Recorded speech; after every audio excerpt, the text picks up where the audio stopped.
नमस्ते दोस्तों। मेरा नाम नीरज है और मैं कोलकाता का रहने वाला हूँ। ये कहानी करीब 2 साल पुरानी है। जब मेरी उम्र 20 साल थी, हमारे घर की दूसरी मंजिल पर 4 कमरों का सेट किराए पर देने के लिए खाली था।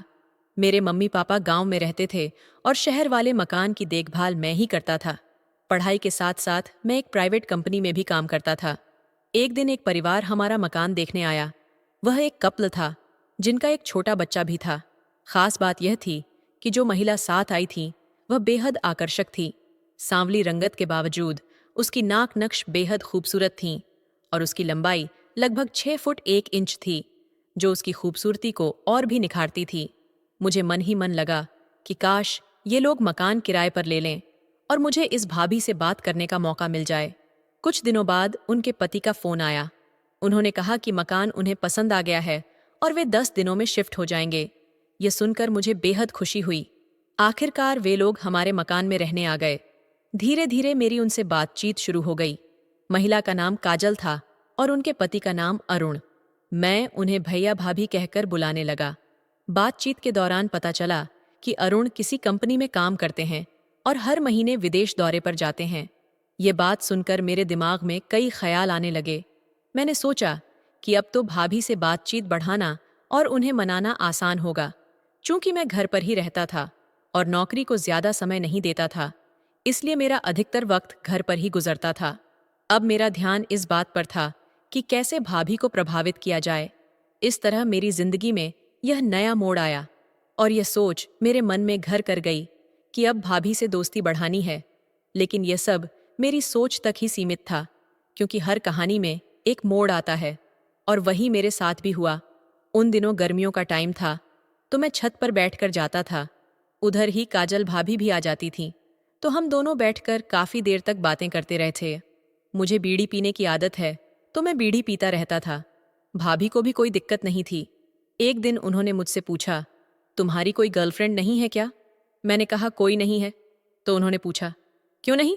मैंने बस कहा, अभी तक कोई नहीं, आपके जैसी मिली ही नहीं। काजल भाभी हंसकर बोली, मेरे जैसी का क्या करोगे? कोई अच्छी सी ढूंढो। मैंने कहा, आप भी तो अच्छी ही हो, मुझे तो आप ही मिल जाओ तो मेरी किस्मत चमक जाए। भाभी बोली, मेरा क्या करोगे? मैंने बोला, जो जो मन में है वह सब करूंगा। वे बोली, क्या क्या है आपके मन में? मैंने कहा, वह सब वक्त आने पर बता दूंगा। उस दिन हम दोनों के बीच यही सब बातें होती रहीं। बाद में मैं नीचे आ गया और शुरू से सोचने लगा कि भाभी ने मुझसे यह सब बात शुरू ही क्यों की थी। क्या उनके मन में मेरे लिए कुछ है? अब मुझे कुछ कुछ समझ में आने लगा था कि मामला फिट हो सकता है। फिर एक दिन हम दोनों धूप में बैठे थे। मैं जमीन पर बैठा था और काजल आज मेरे सामने नीचे बची पर बैठ गई थी। भाभी ने लो नेक वाला कुर्ता बन रखा था और मुझे आधे दर्शन हो रहे थे।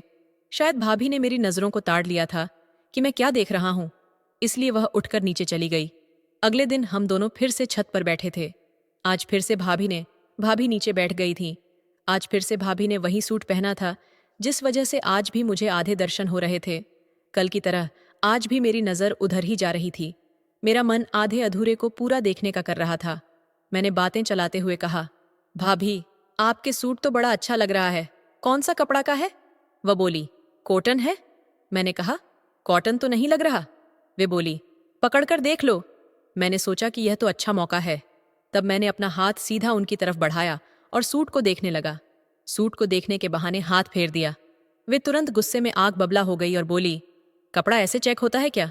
मैंने कहा, सॉरी, गलती से टच हो गया। उन्होंने कहा, गलती से नहीं, टच हुआ, जानबूझकर किया है आपने।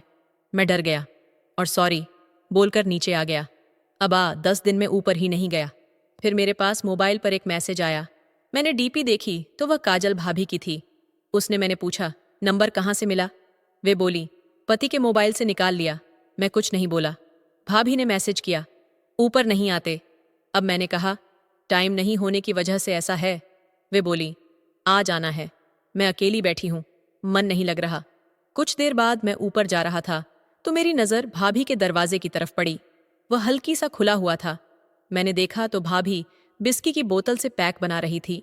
मैं चुपचाप देखने लगा और जब वो पी रही थी तो मैंने अचानक से कमरे का दरवाजा खोल दिया। एकदम से दरवाजा खोलने की वजह से वह डर गई और बोतल छुपाने लगी। मैंने कहा, अरे भाभी, कोई बात नहीं, मैं किसी को नहीं बताने वाला हूँ। और वैसे भी आजकल यह तो सब चलता है। उन्होंने कहा, क्या तुम भी पीते हो? मैंने कहा, नहीं पिता, लेकिन आप पिलाएंगे तो ज़रूर पी लूँगा। भाभी मुस्कुरा दी। उसके बाद हम दोनों ने एक एक गिलास पिए। पहली बार होने से मुझे नशा होने लगा। मैंने बीड़ी भी पी तो भाभी ने भी मेरी बीड़ी से 2-3 कस खींचे। मैं समझ गया कि भाभी सर गुण संपन्न है। मैं सोच रहा था कि आज कुछ अलग किया जाए, कुछ ऐसा जो दिल में लंबे समय से दबा हुआ है। लेकिन जैसे ही मैंने कदम बढ़ाया, भाभी नाराज हो गईं। उन्होंने मुझे रोकते हुए गुस्से में कहा, ये क्या कर रहे हो? बाहर जाओ मेरे कमरे से। उनकी आवाज में इतनी सख्ती थी कि मैं डर गया। तुरंत सॉरी बोलते हुए मैं कमरे से बाहर निकल आया। उस घटना के बाद मैंने तय किया कि अब ऊपर जाना बिल्कुल बंद कर दूंगा। कुछ दिन ऐसे ही बीत गए। फिर एक दिन अचानक काजल भाभी का मैसेज आया। वह सामान्य तरीके से मुझसे बात करने लगीं। पहले तो मुझे अजीब लगा, लेकिन धीरे धीरे सब ठीक लगने लगा। उन्होंने कहा, काफी दिन से तुम्हें देखा नहीं, कहीं बाहर गए हो क्या? मैंने जवाब दिया, नहीं, बस यहीं हूं। भाभी ने फिर कहा, तो ऊपर क्यों नहीं आते? मैं थोड़ा असहज हो गया और कहा, उस दिन की बात आपको याद होगी। वह हंसते हुए बोली, अरे ऐसा कभी कभी हो जाता है, कोई बात नहीं। भाभी के इस जवाब ने मुझे थोड़ी हिम्मत दी। मैंने फिर से सॉरी कहा और वह बोली, आज ऊपर आ जाओ। मैंने मना करते हुए कहा, नहीं, मेरा मन नहीं करता। इस पर उन्होंने पूछा, मतलब? मैं हिचकिचाते हुए बोला, मुझे आप अच्छी लगती हो। आपको देखकर मेरे मन में कुछ अजीब सा होता है। भाभी एक पल के लिए चुप हो गईं। फिर उन्होंने कहा, लेकिन मैं कुछ नहीं कर सकती। डर लगता है कि किसी को पता चल गया तो क्या होगा? मैंने उन्हें भरोसा दिलाते हुए कहा, ना, आप किसी को बताओगी ना। मैं उस रात हमारी बातचीत फोन पर सामान्य तरीके से चलती रही। भाभी ने फिर कहा, दिन में तुम्हें बुलाया था, तुम आए नहीं। मैंने मजाक में कहा, अब आऊंगा, वैसे भी भैया घर पर नहीं है। उन्होंने कहा, हाँ आ जाओ। मैं हैरान था कि वह मजाक कर रही हैं या सच। मैंने पूछा, सच में? उन्होंने कहा, हाँ आ जाओ। ये सुनकर मेरे दिल की धड़कन तेज हो गई। जैसे ही मैं ऊपर पहुंचा, मैंने मैसेज किया, दरवाजा खोलो। भाभी ने दरवाजा खोला और बोली, चलो दूसरे कमरे में चलते हैं, यहाँ बच्चा सो रहा है। हम दोनों दूसरे कमरे में चले गए। वहां भाभी ने बताया कि भाई साहब कुछ दिन के लिए विदेश गए हैं और वह अकेली हैं। उन्होंने मुझसे कहा, अगर चाहो तो आज से ऊपर ही सो सकते हो। मैंने हामी भर दी। थोड़ी देर बाद भाभी ने पूछा, पियोगे?